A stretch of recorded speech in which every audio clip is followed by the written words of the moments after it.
Carlos Beltran is back in the Mets organization as a special assistant to GM Billy Eppler. What does that job entail? Could it lead to something more at the Mets in the future? I'm going to discuss all of that on today's edition of Locked On Mets.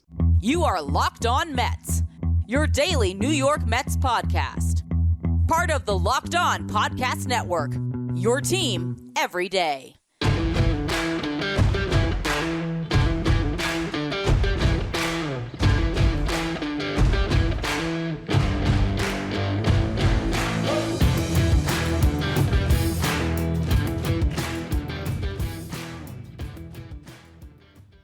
Hello to all you amazing Mets fans. You're watching Locked On Mets, part of the Locked On Podcast Network, your team every day. I'm your host, Ryan Finkelstein. If you want to find any of my work, follow me on Twitter at FinkelsteinRyan. You can also find some of my writing at justbaseball.com, where I work as the managing editor. Carlos Beltran is back with the Mets, and I really think this is one of the more underrated things we have seen the Mets accomplish this offseason. And, if we were to stockpile list, obviously all of the big transactions when it comes to players acquired are going to headline it. And, an extension with a guy like Jeff McNeil is a big one. But to bring in a guy with Beltran's background to fill in a wide-ranging role, this is a huge win for your organization because there's not many people out there that carry the weight of a Carlos Beltran when it comes to resume. I mean, this is a player that should be heading off to Cooperstown at some point. Didn't make it the first year on the ballot, but he's going to be there someday. His resume speaks for itself as a player. There was a stain on it at the end of his career, a little blip in the radar. That should not erode what was an exemplary resume prior to that. He served his punishment. He was going to be the manager of the New York Mets, and he lost that job. That was, I'm sure, heartbreaking for Beltran. He said he's moved past it. All he can do is live his life now. And he understands there's some people that were Beltran fans that won't be because of what he did in Houston. But we also see A.J. Hinch and Alex Cora managing again. So if those guys are back out in prominent roles, Beltran can be a special assistant to a GM and work his way back to being a manager one day. And we'll talk about that layer to this in a little bit. But what is Beltran doing now? Well, he's going to do a lot of things. He's going to wear a lot of hats. Francisco Lindor speaks about how Beltran is a really good person that can bridge the gap between player and front office. And I think that's something that you're going to be able to have when you were in, a big league dugout for 2 decades as a player. Players are automatically going to respect you, especially, Puerto Rican players like Lindor, who's your biggest star, who looks at Beltran as a mentor. And really a lot of those Latin players, Beltran's going to be able to communicate with them in a way that a random special assistant to a GM just can't. Ones that don't have that level of a career. Even you look at Luis Rojas, who managed the Mets. He was exceptional in this type of a role when he was, in that ambiguous role under Mickey Callaway originally before he became a bench coach, where he was the guy that took the things from the front office and translated down to the players that had a wide-ranging role in the farm system as well and really was all over the place.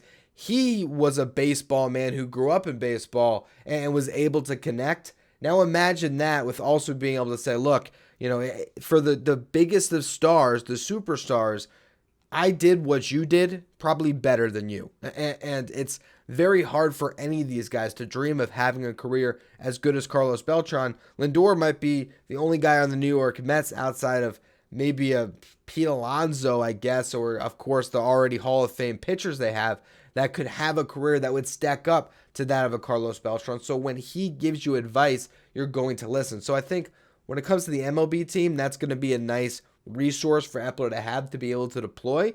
But also it's the fact that he can send him out to the minor leagues. He can send him to the DR. And he's going to be in that type of a capacity where they're going to, put Beltran in a lot of different places and let him report back. He could be a part of the drafting process. He could be a part of international scouting. So to be able to get on the field again to serve in that capacity, this is the type of job for Beltran that he sees as a great way to prove himself in the game again and bring back that credibility.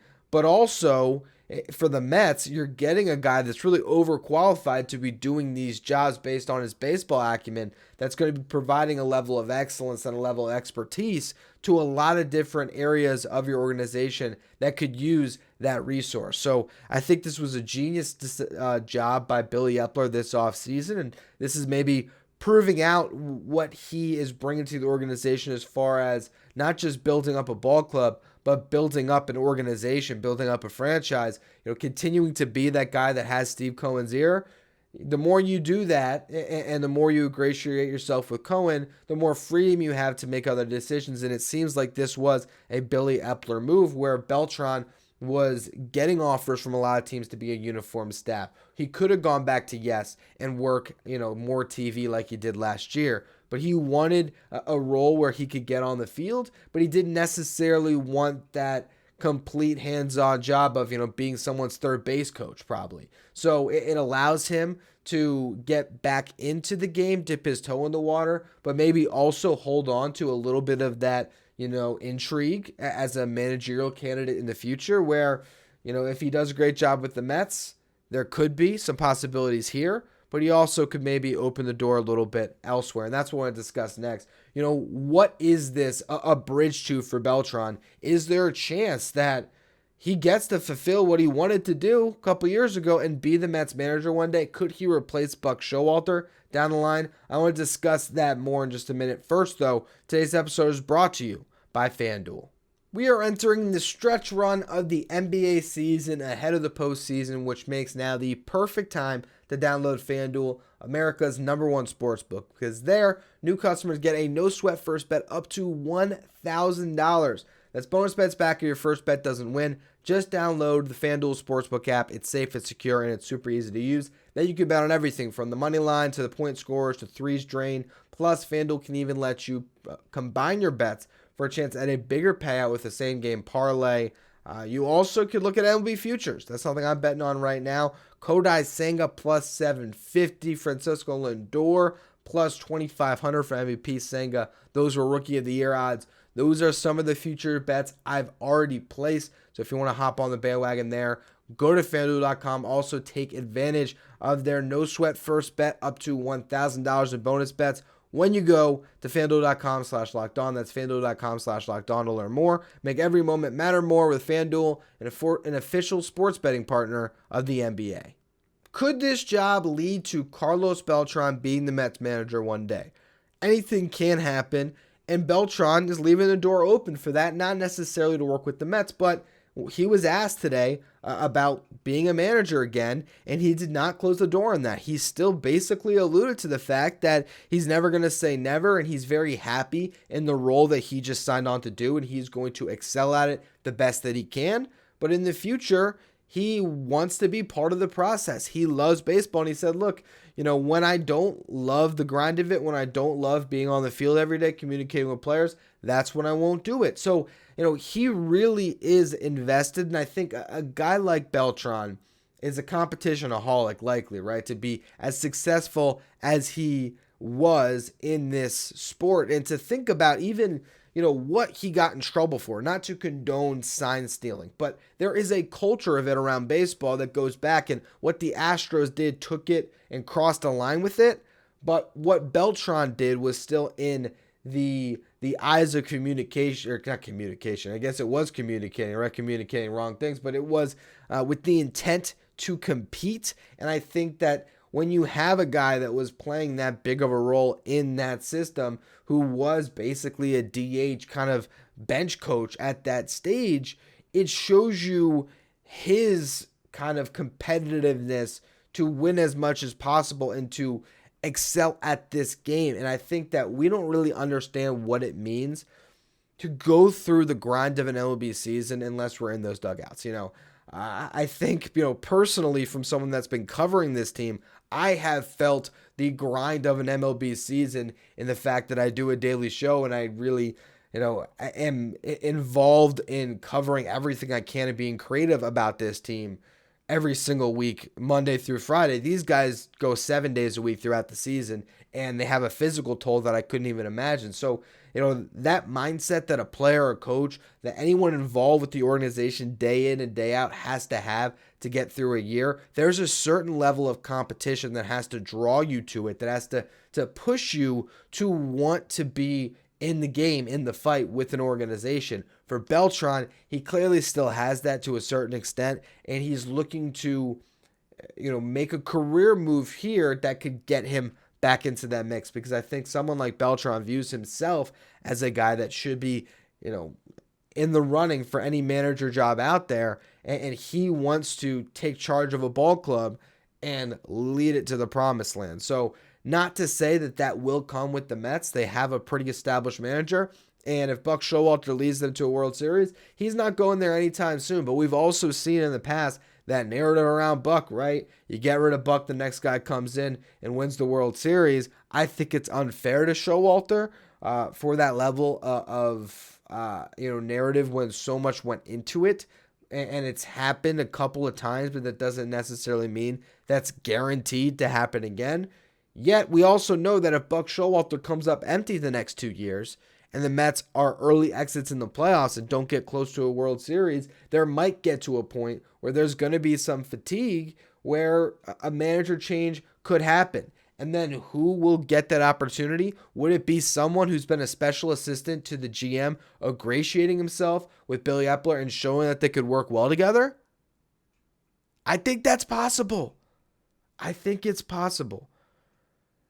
He is in the perfect position to have a full season, if not a 2-year interview for the next manager job if the Mets are seeking a manager at some point. And guess what? If they aren't, if Buck Showalter is sticking around and becomes the greatest Mets manager ever and brings multiple World Series titles and is here managing the team for a long time and wants to keep going at his age, well, Carlos Beltran certainly will be able to get interviews for other managerial opportunities and will have an opportunity to win those types of jobs, maybe getting a recommendation from someone like Billy Eppler. So I think, this right now is a minor thing, a special assistant to a GM, but it could turn into a really big thing for Carlos Beltran in the future. I think that's why he took this specific opportunity. And also, he really does value being a Met.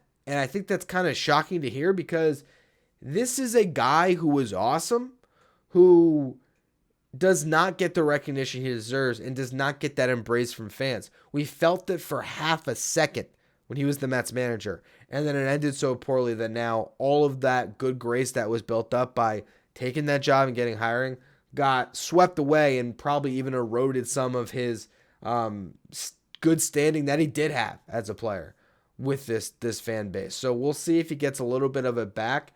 But I think that this is a guy that hopefully when he gets into Cooperstown, potentially wearing a Mets hat, when he is maybe inducted into the Mets Hall of Fame, and who even knows, might even get that jersey retired someday. All of that, he also, by the way, helps build by taking this job.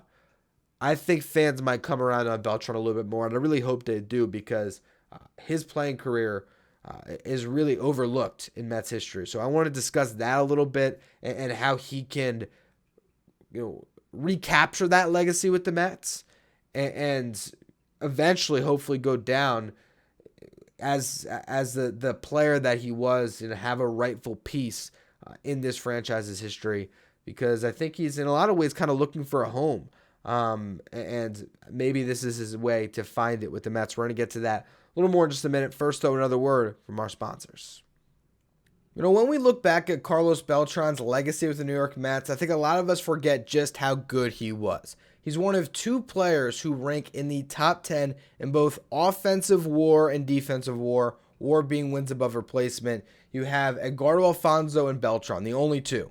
And you look at the all-time franchise WAR leaderboard, so these are based on wins above replacement, the best position players this franchise has ever had.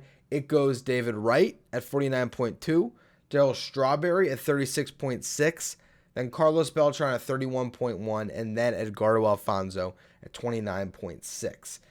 When you look at all-around players, there is an argument that Carlos Beltran is the best all-around offensive and defensive player this franchise has ever had. And you look at the way he accumulated that based on the seasons played. For Wright, it took 13 years to get atop that leaderboard. For Strawberry, it took 8. For Alfonso, it took 8. And both Wright and Strawberry, a lot of their career wars with the Mets go from the offensive side of the ball. He has the 5th best OPS of any Mets hitter ever, behind John Olerud, Mike Piazza, Pete Alonso, Darryl Strawberry, and then you have Beltran just ahead of David Wright. He's 6th in home runs, he's 7th in doubles, he's 6th in RBIs, he's 8th in runs scored. And then when you look at the All-Star appearances, right? You have John Stearns and Gary Carter, 4-time All-Stars. You then have Beltran and Piazza, 5-time All-Stars. Wright and Strawberry, 6-time All-Stars. So one of the more decorated players in that department. Gold Gloves. You have David Wright had 2. You have Ray Ordonez had 3. And then you also have Beltran had 3. And then Keith Hernandez leads the franchise with 6. Silver Sluggers, Strawberry, Wright, Hojo, Carter, Beltran all had multiple Silver Sluggers, 2 apiece. And then Piazza had 5. So again, represented on both the defense and the offense. And we talk so much about that strikeout in 2006. We fail to talk about the fact that that season, Carlos Beltran hit 275, had a 388 on base percentage, a 594 slugging percentage, which was good for a 982 OPS. He hit 40 home runs, stole 18 bases, only got caught 3 times, scored 127, and drove in 116, all while playing just 140 games. Those are ridiculous video game numbers. He led to one of the best regular seasons in franchise history, and he was never a problem during those years when the Mets were coming up short. He was always putting up consistent numbers. And also, getting back to that strikeout that's infamous, in that same NLCS, he went 8 for 27, walked 4 times. That's a 296 average, a 387 on base. He hit 3 home runs. He hit a double in Game 7 and scored the only run in that game when David Wright drove him in the bottom of the first inning after he had a 2-out double. Dugout walked. Wright got the hit to score him. If not for that strikeout, if he had come through and got a hit, or even if he had drawn a walk and somebody else came through and got the big knock to put the Mets over the top, Carlos Beltran would have been the MVP of that same NLCS. He is criticized for it because it boils down to one at bat in a big moment. I get it, but bottom line, you look at his Mets career, it is, really storied. Honestly, he was great in a Mets uniform. Maybe it wasn't storied because storied means it's going to be remembered well. It's not remembered well, but statistically speaking, it is a really good Mets career that he had. I don't think he's going to go down remembered as a Royal. He had good years in St. Louis. He had a couple, good seasons with the Yankees. He was with the Astros at the end.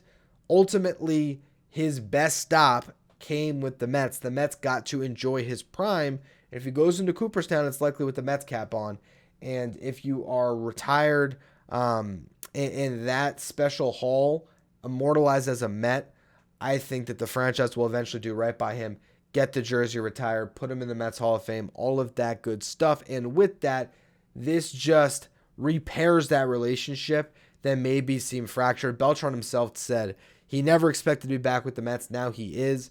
He clearly does have an affinity for this organization. Otherwise, he would not have taken this job and had to, put himself in a position to have to answer these questions in front of that New York media. If he was done with it, he would have just stayed with Yes, or he would have taken a job to be, the third base coach of the White Sox or something. He decided to come back to New York. He decided to work with Billy Eppler. He's excited about his role, and it could take him in a lot of places, potentially back to where this all started a few years ago when he returned to the Mets the last time. Anyway, that's going to be all for today's edition of Locked On Mets. Tomorrow's show, Mark Vientos.